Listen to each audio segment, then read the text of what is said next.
El Evangelio según Juan, parte 1. Lección 3. Las bodas de Caná, lectura adicional.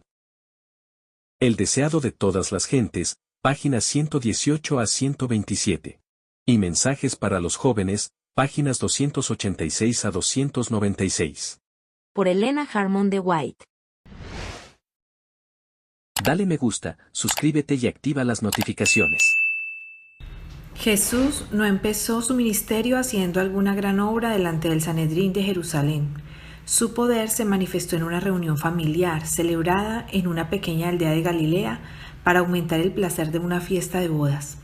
Así demostró su simpatía por los hombres y su deseo de contribuir a su felicidad. En el desierto de la tentación, él mismo había bebido la copa de la desgracia y de allí salió para dar a los hombres la copa de la bendición, de su bendición que había de santificar las relaciones de la vida humana. Desde el Jordán, Jesús había regresado a Galilea. Debía celebrarse un casamiento en Caná, pequeño pueblo no lejano de Nazaret.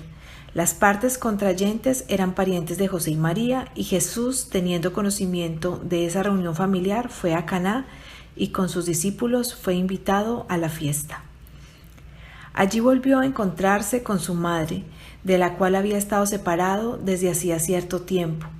María había oído hablar de la manifestación hecha a orillas del Jordán en ocasión de su bautismo. Las noticias habían sido llevadas a Nazaret y le habían hecho recordar las escenas que durante tantos años había guardado en su corazón. En común con todo Israel, María quedó profundamente conmovida por la misión de Juan el Bautista. Bien recordaba ella la profecía hecha en ocasión de su nacimiento. Ahora la relación que había tenido con Jesús volvía a encender sus esperanzas, pero también le habían llegado noticias de la partida misteriosa de Jesús al desierto y le habían oprimido presentimientos angustiosos. Desde el día en que oyera el anuncio del ángel en su hogar de Nazaret, María había atesorado toda evidencia de que Jesús era el Mesías. Su vida de mansedumbre y abnegación le aseguraba que él no podía ser otro que el enviado de Dios. Sin embargo, también a ella la asaltaban dudas y desilusiones, y anhelaba el momento de la revelación de su gloria. La muerte la había separado de José, quien había compartido con ella el conocimiento del misterio del nacimiento de Jesús. Ahora no había nadie a quien pudiese confiar sus esperanzas y temores. Los últimos 2 meses habían sido de mucha tristeza. Ella había estado separada de Jesús, en cuya simpatía hallaba consuelo. Reflexionaba en las palabras de Simeón: una espada traspasará tu alma. Recordaba los 3 días de agonía durante los cuales pensaba que había perdido para siempre a Jesús, y con ansioso corazón anhelaba su regreso. En el festín de bodas le encontró. Era el mismo hijo tierno y servicial. Sin embargo, no era el mismo. Su rostro había cambiado. Llevaba los rastros de su conflicto en el desierto, y una nueva expresión de dignidad y poder daba evidencia de su misión celestial.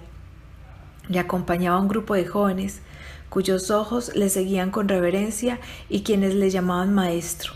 Estos compañeros relataron a María lo que habían visto y oído en ocasión del bautismo y en otras partes, y concluyeron declarando: hemos hallado a aquel de quien escribió Moisés en la ley y los profetas. Al reunirse los convidados, muchos parecían preocupados por un asunto de interés absorbente. Una agitación reprimida parecía dominar a la compañía. Pequeños grupos conversaban en voz baja, pero con animación, y miradas de admiración se dirigían hacia el Hijo de María. Al oír María el testimonio de los discípulos acerca de Jesús, la alegró la seguridad de que las esperanzas que alimentara durante tanto tiempo no eran vanas. Sin embargo, ella habría sido más que humana si no se hubiese mezclado con su santo gozo un vestigio de orgullo natural de una madre amante. Al ver cómo las miradas se dirigían a Jesús, ella anheló verle probar a todos que era realmente el honrado de Dios. Esperaba que hubiese oportunidad de realizar un milagro delante de todos. En aquellos tiempos era costumbre que las festividades matrimoniales durasen varios días. En esta ocasión, antes que terminara la fiesta, se descubrió que se había agotado la provisión de vino. Este descubrimiento ocasionó mucha perplejidad y pesar. Era algo inusitado que faltase el vino en las fiestas, pues esta carencia se habría interpretado como falta de hospitalidad. Como pariente de las partes interesadas, María había ayudado en los arreglos hechos para la fiesta, y ahora se dirigió a Jesús diciendo: «Vino no tienen». Esas palabras eran una sugestión de que él podría suplir la necesidad, pero Jesús contestó: «¿Qué tengo yo contigo, mujer? Aún no ha venido mi hora». Esta respuesta, por brusca que nos parezca, no expresa frialdad ni falta de cortesía. La forma en que se dirigió el Salvador a su madre estaba de acuerdo con la costumbre oriental. Se empleaba con las personas a quienes se deseaba demostrar respeto. Todo acto de la vida terrenal de Cristo estuvo en armonía con el precepto que él mismo había dado: honra a tu padre y a tu madre. En la cruz, en su último acto de ternura hacia su madre, Jesús volvió a dirigirse a ella de la misma manera al confiarla al cuidado de su discípulo más amado. Tanto en la fiesta de bodas como sobre la cruz, el amor expresado en su tono, miradas y modales interpretó sus palabras. En ocasión de su visita al templo en su niñez, al revelársele el misterio de la obra que había de llenar su vida, Cristo había dicho a María: «¿No sabéis que en los negocios de mi Padre me conviene estar?». Estas palabras fueron la nota dominante de toda su vida y ministerio. Todo lo supeditaba a su trabajo, la gran obra de redención que había venido a realizar en el mundo. Ahora repitió la lección. Había peligro de que María considerase que su relación con Jesús le daba derechos especiales sobre él y facultad para dirigirle hasta cierto punto en su misión. Durante 30 años había sido para ella un hijo amante y obediente, y su amor no había cambiado, pero debía atender ahora a la obra de su Padre. Como hijo del Altísimo y Salvador del mundo, ningún vínculo terrenal debía impedirle cumplir su misión, ni influir en su conducta. Debía estar libre para hacer la voluntad de Dios. Esta lección es también para nosotros. Los derechos de Dios superan aún el parentesco humano. Ninguna atracción terrenal debe apartar nuestros pies de la senda en que Él nos ordena andar. La única esperanza de redención para nuestra especie caída está en Cristo.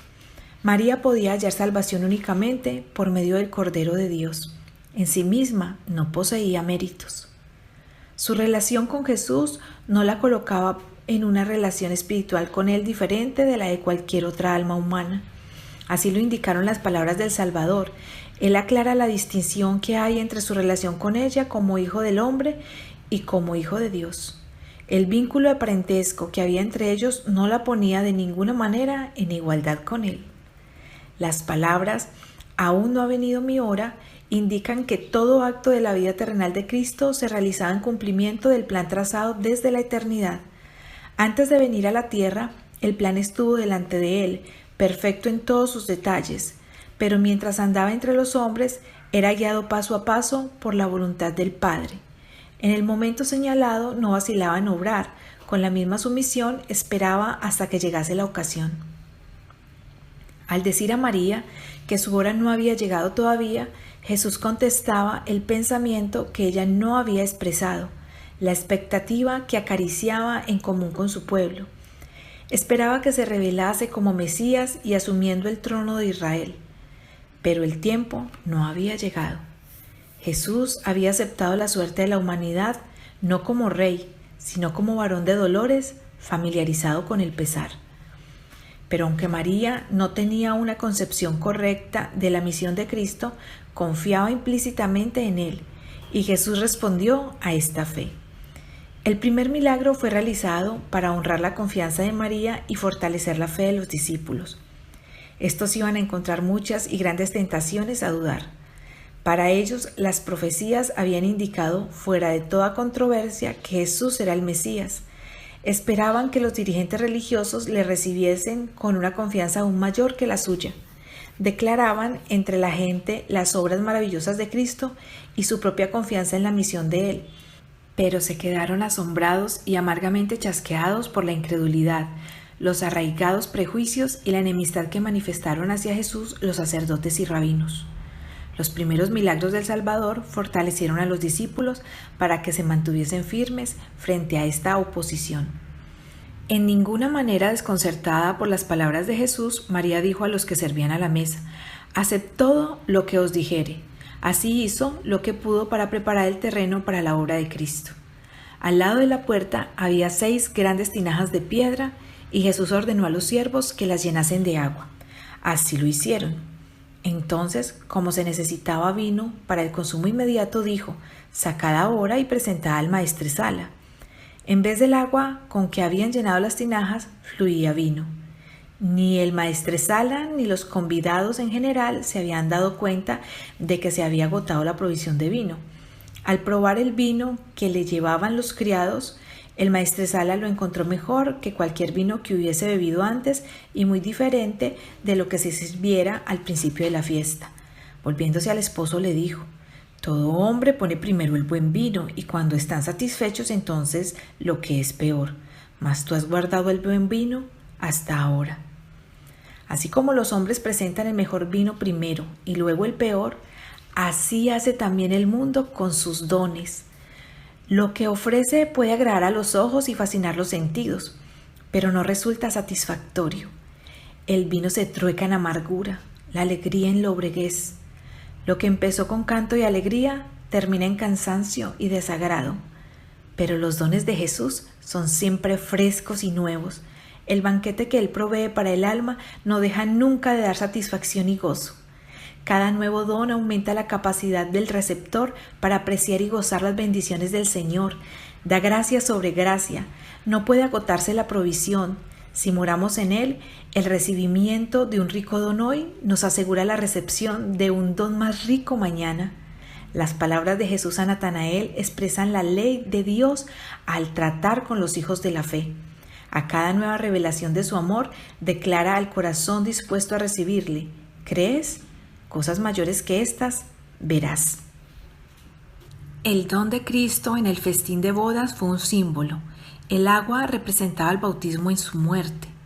El vino, el derramamiento de su sangre por los pecados del mundo. El agua con que llenaron las tinajas fue traída por manos humanas, pero solo la palabra de Cristo podía impartirle la virtud de dar vida. Así sucedería con los ritos que iban a señalar la muerte del Salvador.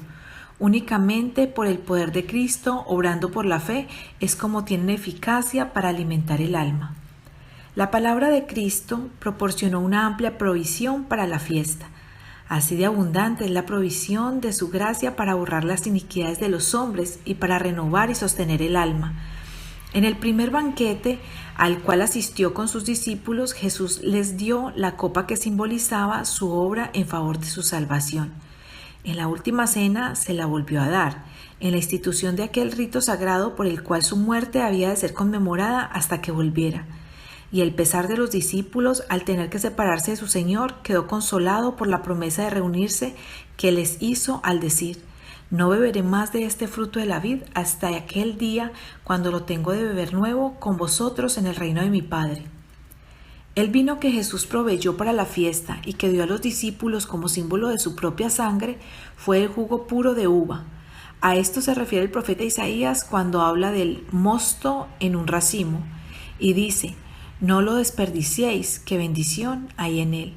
Fue Cristo quien dio en el Antiguo Testamento la advertencia a Israel: el vino es escarnecedor, la cerveza alborotadora, y cualquiera que por ellos errare no será sabio. Y él mismo no proveyó bebida tal. Satanás tienta a los hombres a ser intemperantes para que se enturbie su razón y se emboten sus percepciones espirituales, pero Cristo nos enseña a mantener sujeta a la naturaleza inferior. Toda su vida fue un ejemplo de renunciamiento propio. A fin de dominar el poder del apetito, sufrió en nuestro favor la prueba más severa que la humanidad pudiese soportar. Cristo fue quien indicó que Juan el Bautista no debía beber vino ni bebida alcohólica. Él fue quien ordenó abstinencia similar a la esposa de Manoa, y él pronunció una maldición sobre el hombre que ofreciese la copa a los labios de su prójimo. Cristo no contradice su propia enseñanza. El vino sin fermentar que él proveyó a los huéspedes de la boda era una bebida sana y refrigerante. Su efecto consistía en poner al gusto en armonía con el apetito sano. Al observar los huéspedes la calidad del vino, las preguntas hechas a los criados provocaron de su parte una explicación del milagro. La compañía quedó por un momento demasiado asombrada para pensar en aquel que había realizado esta obra maravillosa. Cuando al fin le buscaron, descubrieron que se había retirado tan quedamente que ni siquiera lo habían notado sus discípulos. La atención de la gente quedó entonces concentrada en los discípulos. Por primera vez tuvieron oportunidad de confesar su fe en Jesús. Dijeron lo que habían visto y oído al lado del Jordán y se encendió en muchos corazones la esperanza de que Dios había suscitado un libertador para su pueblo. Las nuevas del milagro se difundieron por toda aquella región y llegaron hasta Jerusalén. Con nuevo interés, los sacerdotes y ancianos escudriñaron las profecías relativas a la venida de Cristo. Existía un ávido deseo de descubrir la misión de este nuevo maestro que de manera tan modesta aparecía entre la gente. El ministerio de Cristo estaba en notable contraste con el de los ancianos judíos. La consideración por la tradición y el formalismo que manifestaban estos había destruido toda verdadera libertad de pensamiento o acción. Vivían en continuo temor de la contaminación para evitar el contacto con lo inmundo. Se mantenían apartados no solo de los gentiles, sino de la mayoría de su propio pueblo, sin tratar de beneficiarlos ni de ganar su amistad. Espaciándose constantemente en esos asuntos, habían empequeñecido sus intelectos y estrechado la órbita de su vida. Su ejemplo estimulaba el egoísmo y la intolerancia entre todas las clases del pueblo. Jesús empezó la obra de reforma poniéndose en una relación de estrecha simpatía con la humanidad.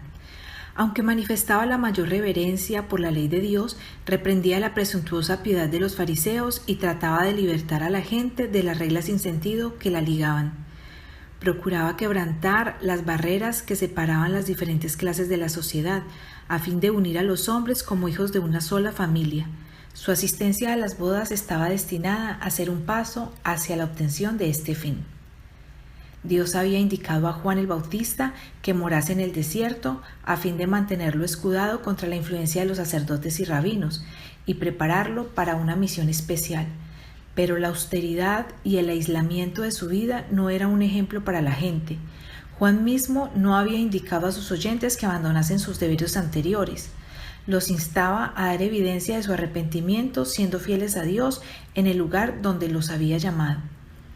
Jesús condenaba la complacencia propia en todas sus formas. Sin embargo, era de naturaleza sociable, aceptaba la hospitalidad de todas las clases, visitaba los hogares de los ricos y de los pobres, de los sabios y de los ignorantes, y trataba de elevar sus pensamientos de los asuntos comunes de la vida a cosas espirituales y eternas. No autorizaba la disipación y ni una sombra de liviandad mundanal manchó su conducta.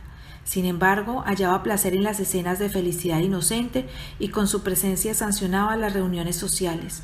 Una boda entre los judíos era una ocasión impresionante y el gozo que se manifestaba en ella no desagradaba al Hijo del Hombre. Al asistir a esta fiesta, Jesús honró el casamiento como institución divina.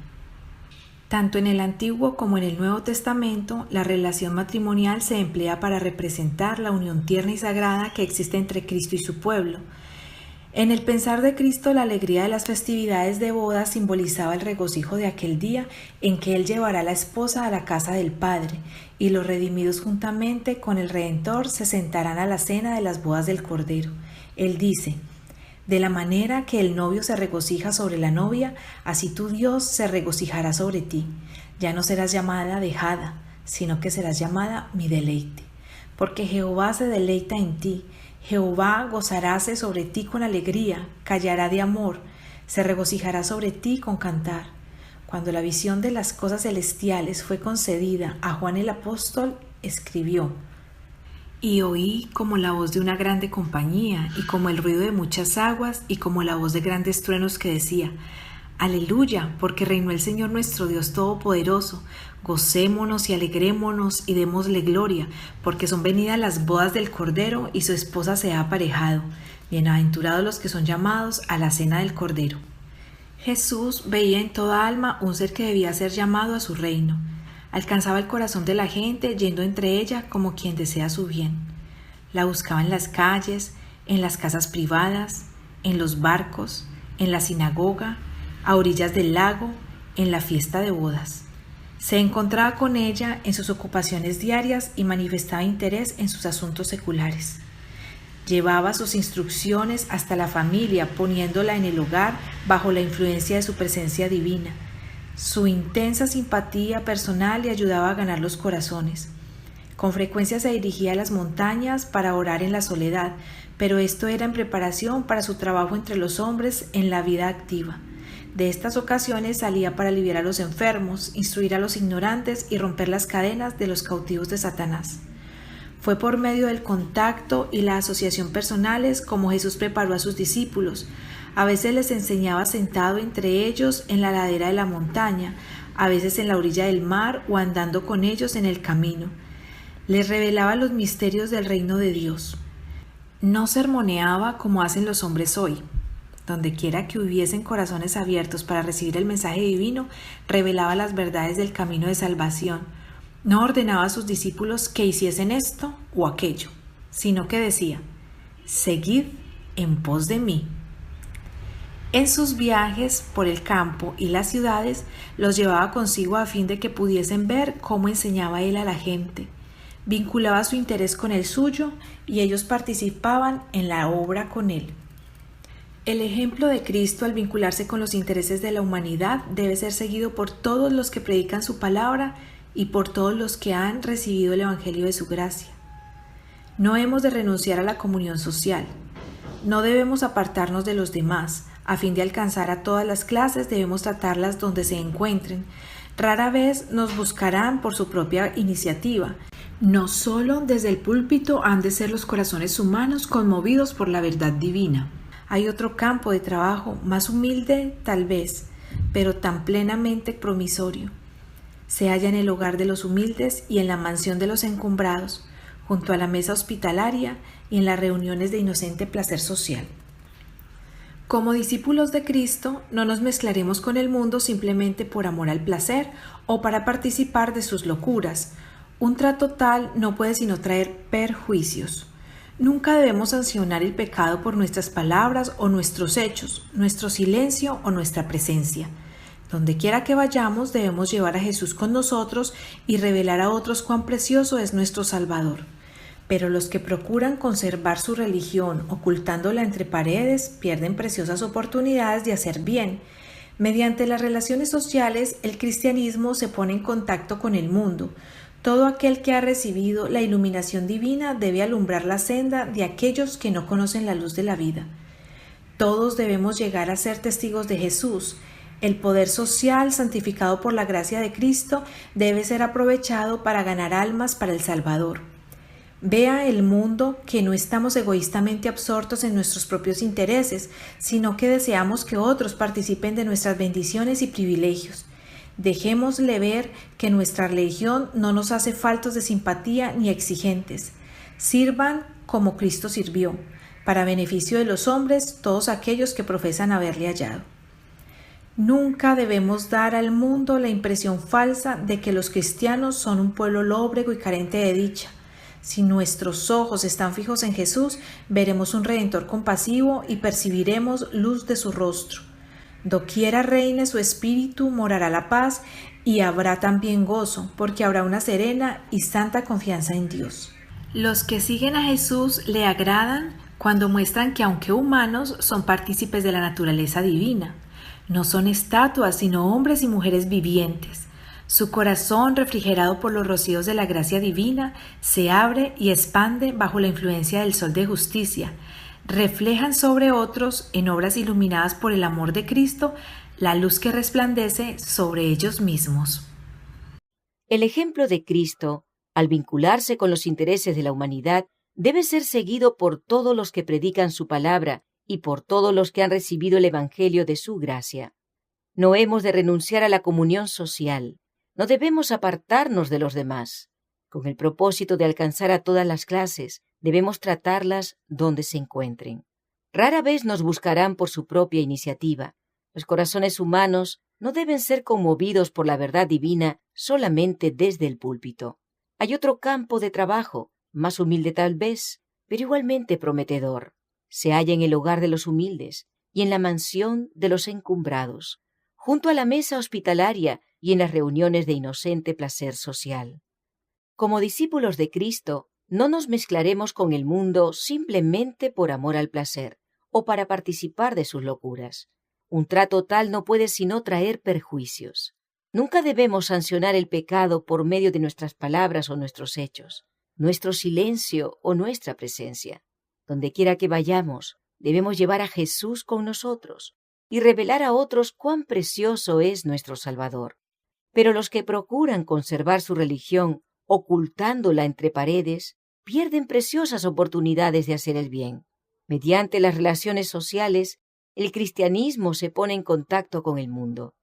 Todo aquel que ha recibido la iluminación divina debe alumbrar la senda de quienes no conocen la luz de la vida. Todos debemos llegar a ser testigos de Jesús. El poder social santificado por la gracia de Cristo debe ser aprovechado para ganar almas para el Salvador.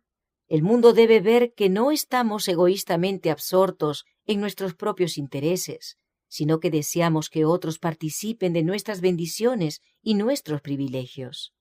Dejémosle ver que nuestra religión no nos hace insensibles ni exigentes. Sirvan como Cristo sirvió, para beneficio de los hombres, todos los que profesan haberle hallado. Nunca debemos dar al mundo la falsa impresión de que los cristianos son un pueblo lóbrego y triste. Si nuestros ojos están fijos en Jesús, veremos a un Redentor compasivo y percibiremos luz de su rostro. Donde quiera que reine su espíritu, morará la paz. Y habrá también gozo, porque habrá una serena y santa confianza en Dios. Los que siguen a Jesús le agradan cuando muestran que, aunque humanos, son partícipes de la naturaleza divina. No son estatuas, sino hombres y mujeres vivientes. Su corazón, refrigerado por los rocíos de la gracia divina, se abre y expande bajo la influencia del sol de justicia. Reflejan sobre otros, en obras iluminadas por el amor de Cristo, la luz que resplandece sobre ellos mismos. Las relaciones influyen en el destino. Dios recalca mucho la influencia de las compañías, aún sobre los hombres y las mujeres. Cuánto mayor es su poder sobre la mente y el carácter de los niños y los jóvenes, que están en pleno desarrollo. Las compañías que traten, los principios que adopten, los hábitos que adquieran, decidirán su utilidad aquí y su destino futuro. El pueblo de Dios no cultiva bastante la sociabilidad cristiana. Esta rama de la educación no debiera descuidarse ni perderse de vista en nuestras escuelas. Se debe enseñar a los alumnos que ellos no son átomos independientes, sino que cada uno es una hebra de hilo que ha de unirse con otras para completar una tela. En ningún departamento puede ser dada esta instrucción con más eficacia que en el internado escolar. Es allí donde los estudiantes están rodeados diariamente de oportunidades que, si las aprovechan, les ayudarán en gran manera a desarrollar los rasgos sociales de su carácter. Pueden aprovechar de tal modo su tiempo y sus oportunidades que logren desarrollar un carácter que los hagan felices y útiles. Los que se encierran en sí mismos y no están dispuestos a prestarse para beneficiar a otros mediante amigable compañerismo, pierden muchas bendiciones. Porque merced al trato mutuo, la comprensión se pule y refina. Por el trato social se formalizan relaciones y amistades que acaban en una unidad de corazón y en una atmósfera de amor agradables a la vista del cielo. Especialmente quienes han gustado el amor de Cristo debieran desarrollar su sociabilidad, pues de esta manera pueden ganar a otros para el Salvador. Cristo no debiera ser ocultado en su propio corazón, encerrado como tesoro codiciado, sagrado y reconfortante, que únicamente lo disfruten ellos. Ni tampoco debieran ellos manifestar el amor de Cristo nada más que a quienes les resultan más simpáticos.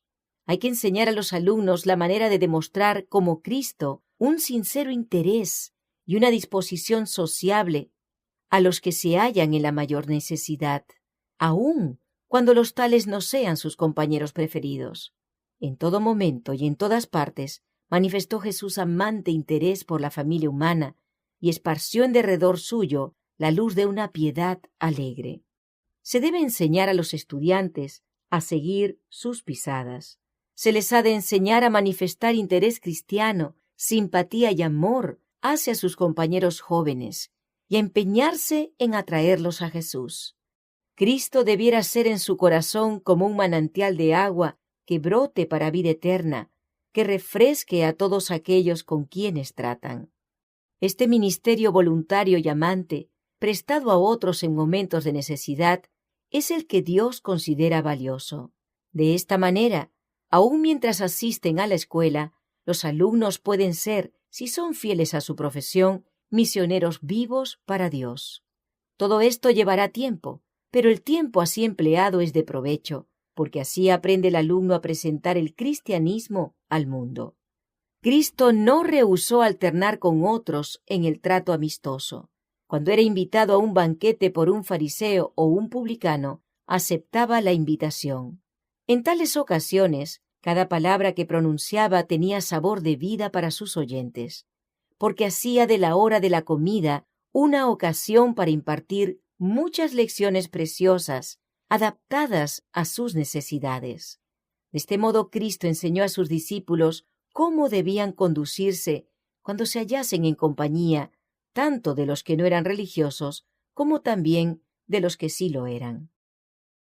El corazón pertenece a Jesús. Él ha pagado un precio infinito por nosotros e intercede ante el Padre como nuestro mediador y ruega no como un peticionante, sino como un conquistador que reclama lo que le pertenece.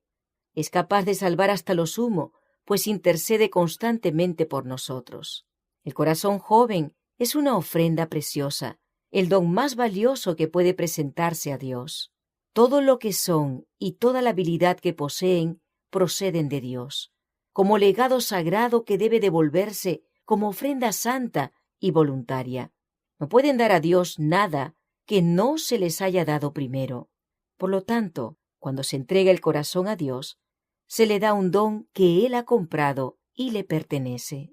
Hay muchas cosas que exigen que la juventud dedique su tiempo, sus afectos y su fuerza. Satanás reclama a los jóvenes como su propiedad y un vasto número le entrega toda la capacidad y el talento que posee. El mundo reclama el corazón, pero el corazón pertenece a aquel que lo redimió. Si es entregado al mundo, se llenará de cuidados, de pena y de esperanzas defraudadas. Se tornará impuro y corrompido.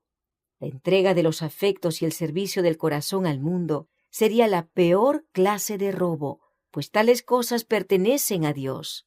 No pueden dedicar con provecho su corazón a la búsqueda de los placeres.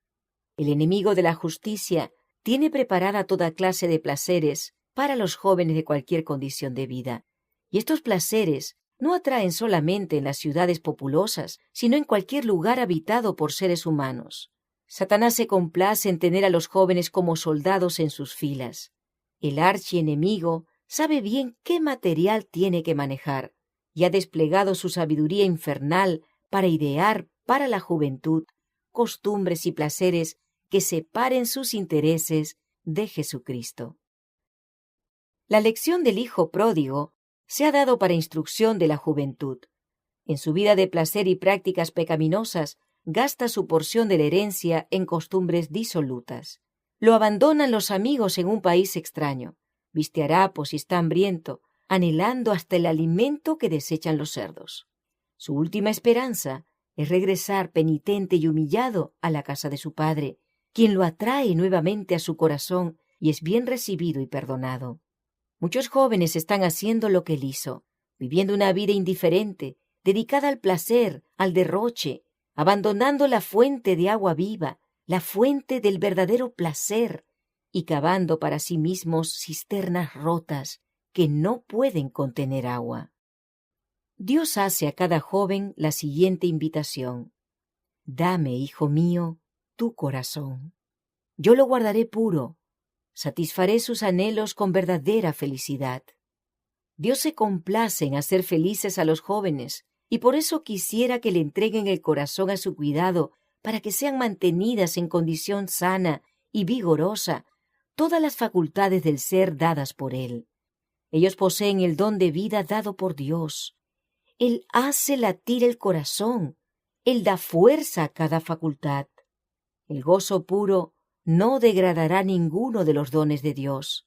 Pecamos contra nuestro cuerpo y contra Dios cuando buscamos placeres que separan nuestros afectos de Dios. Los jóvenes han de tener en cuenta que han sido colocados en el mundo a prueba, para ver si tienen caracteres que los harán aptos para vivir con los ángeles. Cuando sus compañeros los insten a ir por sendas de vicio e insensatez, y quienes los rodean los tientan a olvidar a Dios, a destruir las aptitudes que Dios les ha confiado y a degradar todo lo que es noble en su naturaleza, resístanlos. Recuerden que son propiedad del Señor, comprados por precio, el sufrimiento y la agonía del Hijo de Dios. El Señor Jesús reclama su servicio. Él los ama. Si dudan de su amor, miren al Calvario.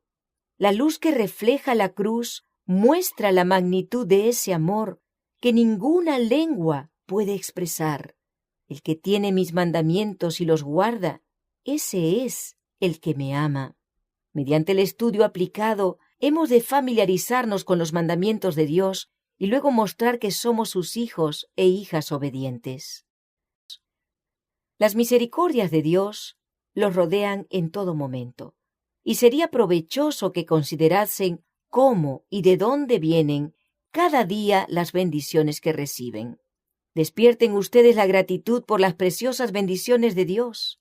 No pueden contar las bendiciones de Dios, la constante bondad amorosa que les muestra, pues son tan numerosas como las refrescantes gotas de la lluvia.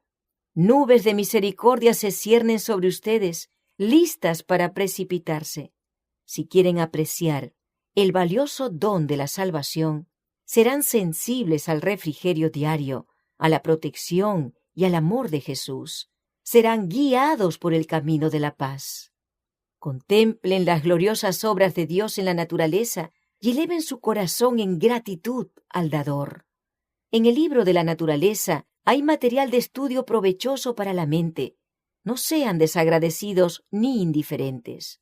Abran los ojos de su entendimiento, vean la hermosa armonía de las leyes de Dios en la naturaleza y atemorícense y reverencien a su Creador, el gobernante supremo del cielo y la tierra. Contémplenlo con los ojos de la fe, inclinándose amoroso hacia ustedes, diciéndoles con compasión: Hijo mío, hija mía, dame tu corazón.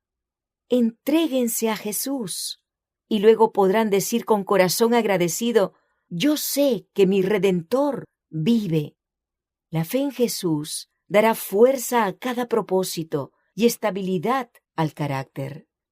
Toda la felicidad, la paz, el gozo y el éxito de ustedes en esta vida dependen de la genuina y confiada fe en Dios. Esta fe inspirará verdadera obediencia a los mandamientos de Dios. Su conocimiento y fe en Dios son el más poderoso freno contra toda mala acción y el motivo de todo bien. Crean en Jesús como el que perdona sus pecados, que quiere que sean felices en las mansiones que ha ido a preparar para ustedes. Él quiere que vivan en su presencia, que tengan vida eterna y una corona de gloria. Es inevitable que los jóvenes tengan compañías y necesariamente sentirán su influencia. Hay misteriosos vínculos que ligan las almas, de manera que el corazón de uno responde al corazón del otro. El uno adopta inconscientemente las ideas, los sentimientos y el espíritu del otro. Este trato puede ser una bendición o una maldición. Los jóvenes pueden ayudarse y fortalecerse mutuamente, mejorando en conducta, disposición y conocimientos, o permitirse llegar a ser descuidados e infieles, ejerciendo así una influencia desmoralizadora. La elección de compañías es un asunto que los estudiantes deben aprender a considerar seriamente. Entre los jóvenes que asisten a nuestras escuelas se hallarán siempre dos clases: los que procuran agradar a Dios y obedecer a sus maestros, y los que están llenos de un espíritu de iniquidad. Si los jóvenes van con la multitud para hacer el mal, su influencia se sumará a la del adversario y contribuirá a extraviar a los que no albergaron principios de fidelidad inquebrantable. Se ha dicho con verdad: dime con quién andas y te diré quién eres. Los jóvenes no comprenden cuán sensiblemente quedan afectados su carácter y su reputación por su elección de las compañías. Uno busca la compañía de aquellos cuyos gustos, hábitos y prácticas congenian con los propios. El que prefiere la sociedad de los ignorantes y viciosos a la de los sabios y buenos, demuestra que su propio carácter es deficiente. Puede ser que al principio sus gustos y hábitos sean completamente diferentes de los gustos y hábitos de aquellos cuya compañía procura, pero a medida que trata con esta clase, cambian sus pensamientos y sentimientos. Sacrifica los buenos principios e, insensible, aunque inevitablemente, desciende al nivel de sus compañeros.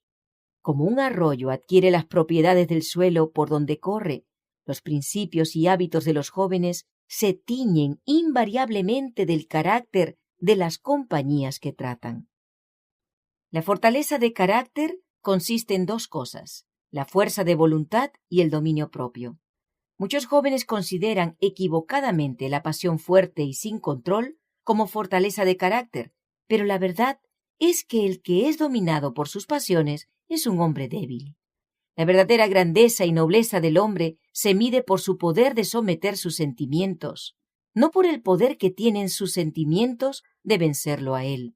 El hombre más fuerte es aquel que, si bien es sensible al maltrato, sin embargo refrena la pasión y perdona a sus enemigos. Dios nos ha dado fuerza intelectual y moral, pero en extenso grado, cada uno es el arquitecto de su propio carácter. Cada día la estructura se acerca más a su terminación. La palabra de Dios nos amonesta a prestar atención a cómo edificamos, a asegurarnos de que nuestro edificio esté fundado en la roca eterna. Se acerca el instante en que nuestra obra quedará revelada tal cual es. Ahora es el momento en que todos han de cultivar las facultades que Dios les ha dado y formar un carácter que los haga útiles aquí y alcanzar la vida superior más allá. La fe en Cristo como Salvador personal dará fuerza y solidez al carácter. Los que tienen verdadera fe en Cristo serán serios, recordando que el ojo de Dios los ve, que el juez de todos los hombres pesa el valor moral, que los seres celestiales observan qué clase de carácter están desarrollando. La razón por la cual los jóvenes cometen tan graves errores reside en que no aprenden por la experiencia de los que han vivido más que ellos. Los estudiantes no pueden deshacerse con burlas o ridículo de los consejos y las instrucciones de padres y maestros. Deben apreciar toda lección, comprendiendo al mismo tiempo su necesidad de una enseñanza más profunda de la que puede dar cualquier ser humano. Cuando Cristo mora en el corazón por la fe, su espíritu llega a ser un poder que purifica y vivifica el ser. Cuando la verdad está en el corazón, no puede dejar de ejercer una influencia correctora sobre la vida. Recuerden los alumnos que están lejos de sus hogares y no bajo la influencia directa de sus padres, que el ojo de su Padre Celestial los ve. Él ama a los jóvenes, conoce sus necesidades y comprende sus tentaciones. Ve en ellos grandes posibilidades y está dispuesto a ayudarles a alcanzar la más alta norma, si ellos quieren comprender su necesidad y pedirle ayuda. Alumnos, noche y día, las oraciones de sus padres ascienden a Dios en favor de ustedes. Día tras día, les sigue su interés lleno de amor. Escuchen sus súplicas y amonestaciones y resuelvan que por todo medio a su alcance se elevarán por encima del mal que les rodea. No pueden discernir cuán insidiosamente trabajará el enemigo para corromper su mente y sus hábitos, y desarrollar principios incorrectos en ustedes. Tal vez no vean peligro real en dar el primer paso hacia la frivolidad y la búsqueda de placeres, y piensen que cuando deseen cambiar su conducta podrán hacer el bien tan fácilmente como antes de entregarse para hacer el mal. Pero esto es un error. Por la elección de malos compañeros, muchos han sido desviados paso a paso de la senda de la virtud a profundidades de desobediencia e inmoralidad, a las cuales consideraban una vez que les era imposible descender. El alumno que cede a la tentación debilita su influencia para el bien, Y el que por una conducta equivocada llegue a ser agente del adversario de las almas, deberá rendir a Dios cuenta de la parte que haya desempeñado en poner piedras de tropiezo en el camino ajeno. ¿Por qué habrían de vincularse los alumnos con el gran apóstata? ¿Por qué llegarían a ser sus agentes para tentar a otros? ¿Por qué no estudiarían más bien para ayudar y alentar a sus condiscípulos y sus maestros? Tienen el privilegio de ayudar a sus maestros a llevar las cargas y a hacer frente a las preocupaciones que Satanás quisiera hacer desalentadoramente pesadas y penosas. Pueden crear una atmósfera de utilidad y alegría. Todo alumno puede tener la satisfacción de saber que ha estado de parte de Cristo, manifestando respeto por el orden, la diligencia y la obediencia, y negándose a poner una jota de su habilidad o influencia en favor del gran enemigo de todo lo bueno y elevador. El alumno que tiene un respeto consciente por la verdad y un verdadero concepto del deber puede hacer mucho para influir en sus condiscípulos a favor de Cristo. Los jóvenes que están unidos al Salvador no serán indisciplinados, no buscarán su propio placer egoísta y su satisfacción. Debido a que son uno en espíritu con Cristo, serán uno con Cristo en acción. Los alumnos mayores de nuestras escuelas deben recordar que está en su poder amoldar los hábitos y las acciones de los estudiantes menores, y deben procurar sacar el mejor partido de toda oportunidad. Resuelvan no entregar por su influencia a sus compañeros en manos del enemigo. Jesús será el auxiliador de todos los que ponen su confianza en Él. Los que están en contacto con Cristo tienen la felicidad a su disposición. Siguen la senda por la cual los guía su Salvador, crucificando por causa de Él la carne con sus afectos y sensualidad. Han edificado sus esperanzas en Cristo, y las tormentas de la tierra son impotentes para apartarlos del seguro fundamento. Les incumbe a ustedes, jóvenes y señoritas, decidir si quieren llegar a ser dignos de confianza y fieles, listos y resueltos para decidirse por lo correcto en todas las circunstancias. ¿Desean formar hábitos correctos? Entonces, busquen la compañía de los que tienen una moral sana, cuyo ideal tiende hacia lo que es bueno. Las preciosas horas del tiempo de gracia les son concedidas para que puedan eliminar todo defecto del carácter, y esto deben procurar hacer no solo con el fin de obtener la vida eterna, sino para ser útiles en esta vida. Un buen carácter es un capital de más valor que el oro o la plata. No lo afectan los pánicos ni los fracasos, y en aquel día en que serán barridas las posesiones terrenales, les producirá ricos dividendos.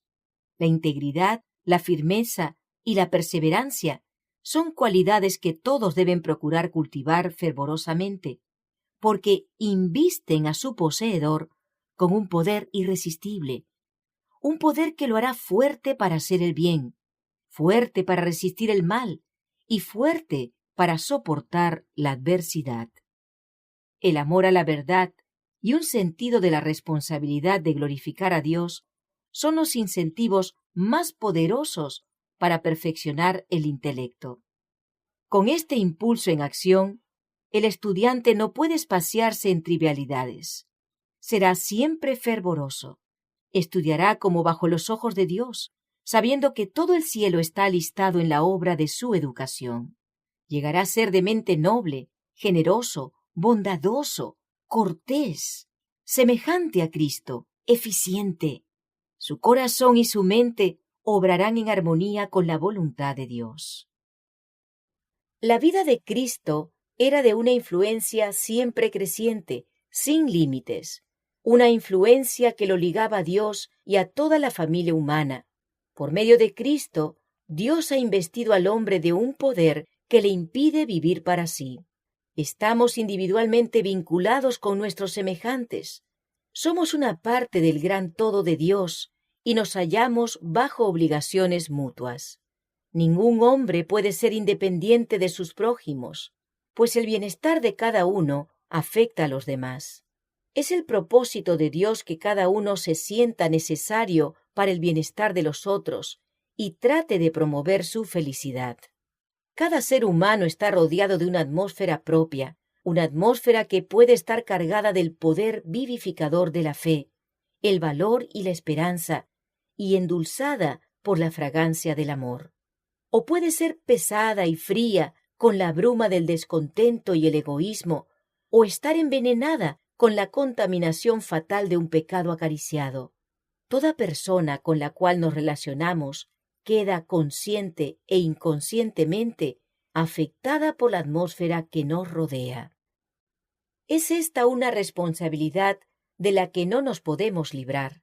Nuestras palabras, nuestros actos, nuestros vestidos, nuestra conducta, hasta la expresión de nuestro rostro, tienen influencia. De la impresión que damos dependen resultados para bien o para mal, que ningún hombre puede medir. Cada impulso impartido de ese modo es una semilla sembrada que producirá su cosecha. Es un eslabón de la larga cadena de los acontecimientos humanos que se extiende hasta no sabemos dónde. Si por nuestro ejemplo ayudamos a otros a desarrollar buenos principios, les damos poder para hacer el bien. Ellos a su vez ejercen la misma influencia sobre otros, y éstos sobre otros más. De este modo, miles pueden ser bendecidos por nuestra influencia inconsciente. Arrojen una piedrecita al lago, y se formará una onda, y otra, y otra. Y a medida que éstas crecen, el círculo se agranda hasta que llega a la orilla. Lo mismo ocurre con nuestra influencia. Más allá del alcance de nuestro conocimiento o dominio, obra en otros como una bendición o una maldición. El carácter es poder. El testimonio silencioso de una vida sincera, abnegada y piadosa tiene una influencia casi irresistible.